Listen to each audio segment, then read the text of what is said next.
And that was a scene from director Robert Redford's new movie, Lions for Lambs, starring Redford, Meryl Streep, and Tom Cruise. The film is an anti-war and some say anti-American screed, with the tagline, "If you don't stand for something, you might fall for anything." But it seems that the only thing that they're falling for is at this movie is the box office sales. They were disastrous in this opening weekend, coming in a distant fourth place, fewer than 7 million in ticket sales. So are Americans saying enough to left-wing Hollywood liberals? Joining us now, the author of the brand new book. It's called Whitewash, What the Media Will Not Tell You About Hillary Clinton, but Conservatives Will. President of the Media Research Center, our good friend Brent Bozell. We love having you in the studio. It's good to see you, my friend. I'm not surprised this thing isn't going anywhere, shouldn't go anywhere. It's typical Hollywood drivel. Well, you could have predicted it. Look, this is the fourth in a series of movies, whether it was In the Valley of Ella, Rendition, The Kingdom, all of them tanked. Why? Because people don't want to go to a movie to see America's military trashed and America trashed. Heroes. They just don't want to. Even if you disagree with the war in Iraq, you don't want to go to that kind of a depressing movie. We've been spending most of the night here. First of all, I'm very honored because I'm a part of your brand new book here. You interviewed Rush, Limbaugh, and Coulter, myself, the great one, Mark Levin. Yeah, tried to get you. You know, Newt Gingrich. You interviewed a lot of us here, and you were able to weave together a story about Hillary that the media won't tell. Now, I agree with what Newt said, and I've been saying it every day, both on radio and TV. Positive message, but this other side needs to be told as well if the Republicans plan on winning. Well, I think, you know, whether you're a Republican or a Democrat, a conservative or a liberal, I think you not only have the right, but you have the responsibility to know what's going on. You know, we spent 8 years in the Clinton administration with even liberals saying that this was the most corrupt administration in history, and people are scratching their heads and saying, how is it that they're back? Well, we looked at every single story on Hillary Clinton going back to 1992, and you look at it and you isolate it, and you see what the American people were told, which was just a one-way street, where every time a scandal came out, there was an immediate wall thrown up by the media blocking it from the American people. But this is what is amazing about this book is so timely in light of the fact she wouldn't answer a simple question.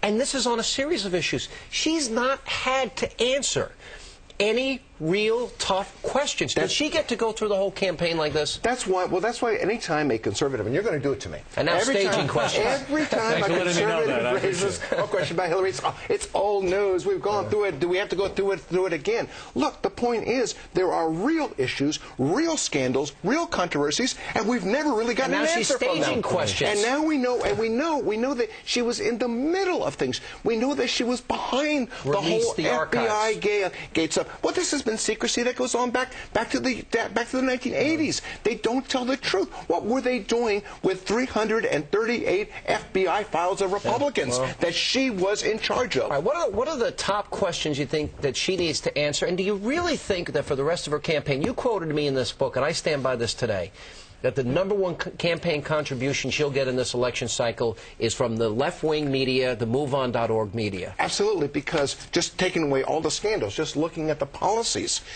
when you see her consistently labeled as a moderate and a centrist, Time magazine this week called her a moral conservative. And you see her voting record. Let me ask you a question, just look at her voting record, Alan. It's not the same. Let me answer this. You going to vote for her?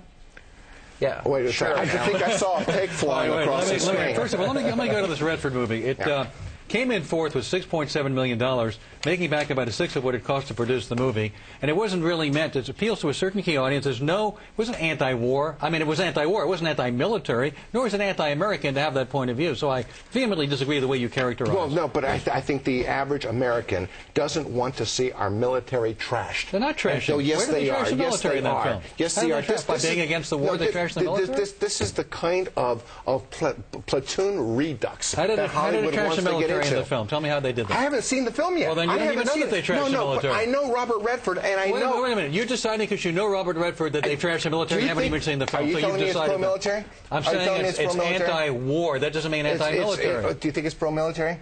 pro-military can be, let's end this war and redeploy people to where they should be. That's not anti-military. Let's surrender and pull out. No, that's and not. That's your opinion. But to accuse someone of being anti-American or anti-military, and you haven't even seen the film, is unfair. And you know that. Wait a minute. I've read plenty about this film, as have you. Have you seen the film? No, I've not seen the film, but I'm not making the. No, I'm not. But I'm not the one. Excuse me. And I'm not the one saying it's anti-military, anti-American, and calling these people these names based on something I haven't seen. Alan, Robert Redford and company have a record for 30, 40 years of being hating America? Of what? Hating America? On the far left of the American Nothing wrong with being on the far left. You're on the far right. What's wrong with that? Guess what?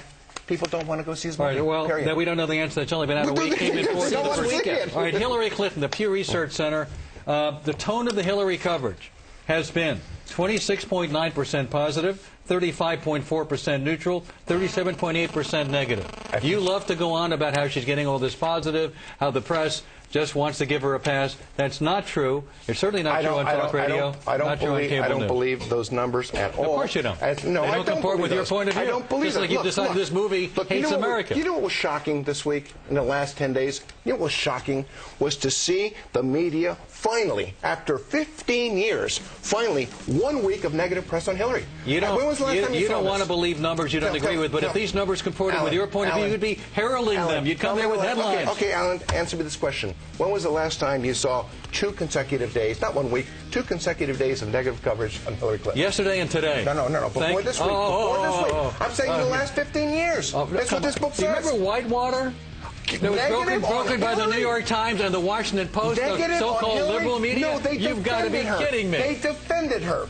Nice seeing you. Thanks for being here. By the way, I love the book. You should read the part where you interviewed me. Yeah, thanks for coming to get a liberal point of view in that book. I appreciate it. You got to be. You're in there. That's right. Half a mention. Greta Van